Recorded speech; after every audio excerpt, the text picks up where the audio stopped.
Good morning students. बच्चों, हमारी unit जो है electromagnetic induction and alternating current जो है वो ऑलमोस्ट कंप्लीट है। और इसमें छोटा सा टॉपिक हमारा एक क्वालिटी फैक्टर का और पैरेलल एलसीआर सर्किट का बचता है, वो भी हम आज डिस्कस कर लेते हैं। तो बेटा, हमने स्टडी कर लिया था सीरीज रेजोनेंट सर्किट, आपको याद होगा अच्छी तरह, और जिसमें हमने एलसीआर को सीरीज में लेकर फ्रीक्वेंसी को चेंज किया था। और हमें आंसर मिला था कि एक ऐसी फ्रीक्वेंसी आती है जब एक्सएल और एक्ससी की वैल्यू बराबर होती है, और इस सिचुएशन में जेड की वैल्यू मिनिमम हो जाएगी, आर के बराबर हो जाएगी, और जब जेड मिनिमम होगा तो सर्किट में करंट मैक्सिमम हो जाएगा। और इस तरह का हमें ग्राफ मिला था, और यहाँ से जितना जेड कम है उतना करंट ज़्यादा होगा। तो ये हमारा आर जो था, जो हमने 10 माना था, इसको लो का नाम दिया था, और ये जो आर हमारा 100 है, इसको हमने हाई का नाम दिया था।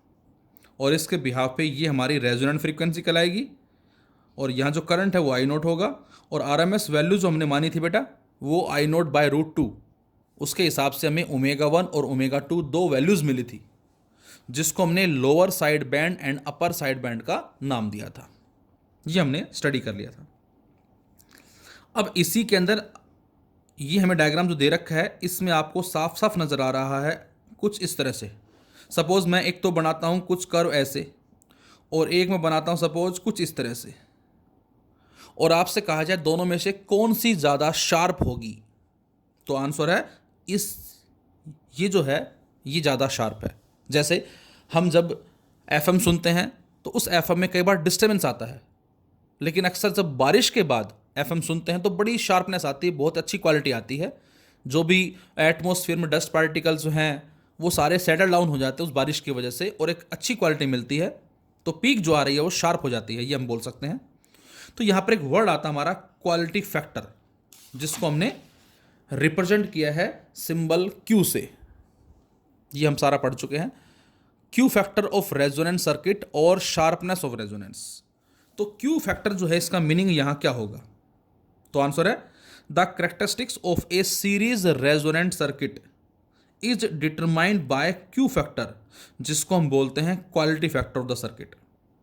And this quality factor define the sharpness of tuning at resonance. Resonance पे उस ट्यूनिंग की शार्पनेस को जो डिफाइन करता है बच्चों, उसको हमने क्वालिटी फैक्टर या Q फैक्टर का नाम दिया है। So the Q factor of a series resonant circuit is defined as the ratio of voltage developed across the inductor और कैपेसिटेंस, या तो इंडक्टेंस के क्रॉस या कैपेसिटेंस के क्रॉस वोल्टेज हो at resonance to the voltage across are.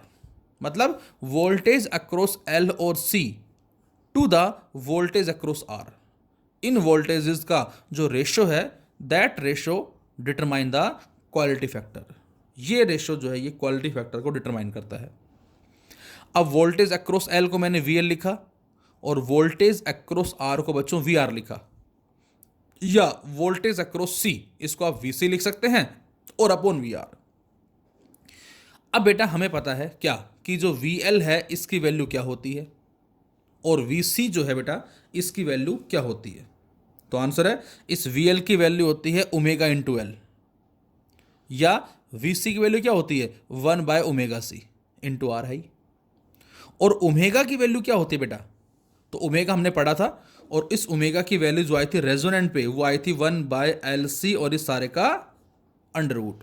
तो इसको हमने पुट कर दिया यहाँ पर, 1/r एज इट इज रखा, ऊपर L एज इट इज है, ओमेगा R की जगह 1/LC का रूट कर दिया। सेम यहाँ पर जो ओमेगा है इसकी जगह लिखेंगे 1/LC का रूट। तो यहाँ से हमें जो वैल्यूज़ हैं वो क्या मिलेंगे, रूट आ जाएगा यहाँ पर। तो बच्चों यहाँ से नीचे √L है, ऊपर कंप्लीट L है, ऊपर √L बच जाएगा। इसमें ये √L ऊपर चला गया, ये √C कंप्लीट C, यहाँ रूट आ जाएगा। तो कहने का मतलब है कि दोनों से जो फॉर्मूला आएगा वो सेम आएगा, Q equal to 1/R into में L/C का अंडर रूट, और यहाँ से क्वालिटी जो है वो इन्वर्सली किसके आई, R के आई। जिसका रेजिस्टेंस कम होगा उसकी शार्पनेस, उसकी क्वालिटी ज़्यादा होगी, और जिसका रेजिस्टेंस ज़्यादा है उसकी शार्पनेस या उसकी क्वालिटी कम होगी, जो आपको यहाँ नज़र आ रहा है। तो जितना R कम उतना शार्पनेस ज़्यादा, क्वालिटी ज़्यादा, जितना R ज़्यादा शार्पनेस कम, क्वालिटी कम। तो ये जो Q फैक्टर है जिसको हमने क्वालिटी फैक्टर का नाम दिया बेटा, ये शार्पनेस को डिटरमाइन करता है और ये होता है वोल्टेज अक्रॉस एल और C to the voltage across R यहाँ से। तो ये हमारे पास हो जाए। और फिर इसी में हमने स्टडी किया था क्या बच्चों, lower side band upper side band के बारे में हमने बात कर ली थी यहाँ से। अब जो आज हम डिस्कस करने जा रहे हैं वो हमारा है दैट इज क्या, पैरेलल। जो हमने एलसीआर सर्किट स्टडी किया था, अब हमारे पास वही है सेम, लेकिन अब वो पैरेलल में है। तो now we have the parallel LCR circuit, parallel LCR circuit. अब बच्चों इस केस में हमारे पास inductor, capacitor as well as resistor, तीनों को हमने पैरेलल में ज्वाइन कर दिया है with an AC source L C as well as R. और यहां से जो भी करंट चलेगा वो करंट यहां पर आके 3 पार्ट्स में डिवाइड हो जाएगा। इस तरफ कितना करंट जाएगा, से आई एल, इस तरफ कितना गया, से आई सी, और इस तरफ कितना गया, से आई आर। तो अब आप खुद बताएं कि what is the value of net current I. तो आंसर होगा ये बराबर किसके होगा बेटा, I R plus I L plus I C, इन तीनों के सम के बराबर होगा। और अब हमें बड़े अच्छे से पता है कि आई आर की वैल्यू क्या होती है बच्चों। मैं डायरेक्ट लिख रहा हूं, ये आपको पता है। What is the value of I R, इसकी वैल्यू होती है बेटा आई नोट साइन ओमेगा टी, ध्यान से देखें जरा, plus I L. What is the value of I L, that is I note,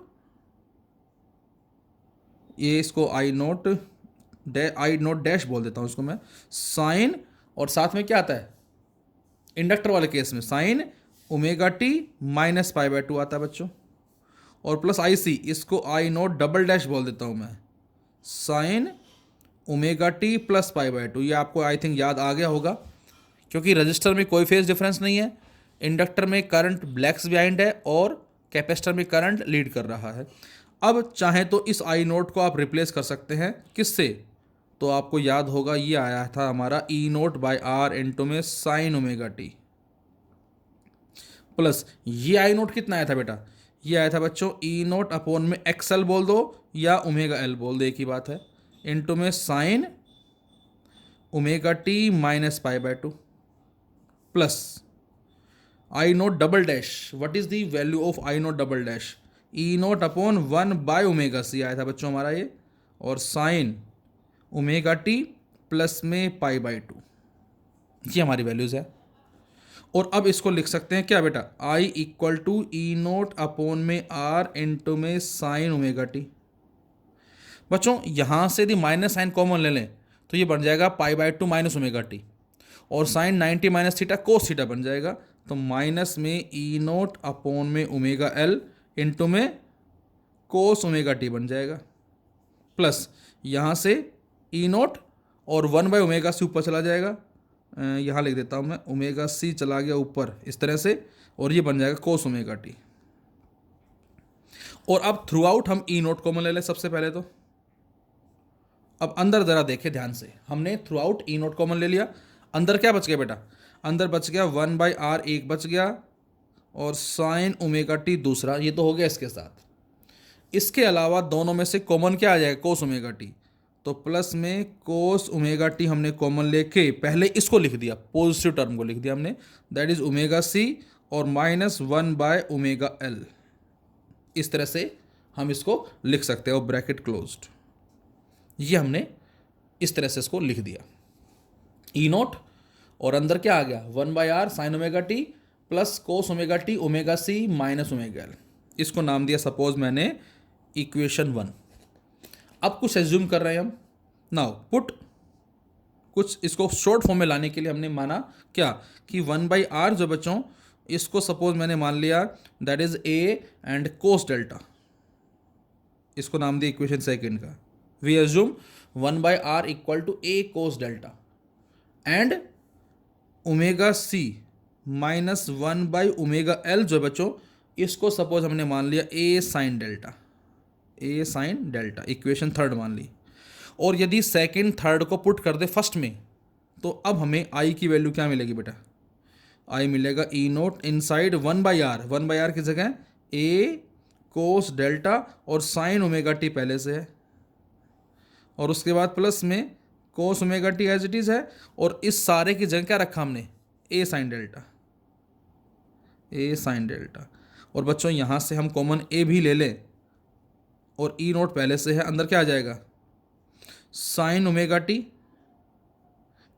cos delta plus cos omega T and sine delta. अब आप खुद बताएं ये किसका फॉर्मूला बन गया, तो ये बन गया साइन ए प्लस बी का फॉर्मूला। तो इसका मतलब ये आ जाएगा बच्चों ए इंटू ई नोट इंटू में साइन ओमेगा टी प्लस में डेल्टा का फॉर्मूला बन गया।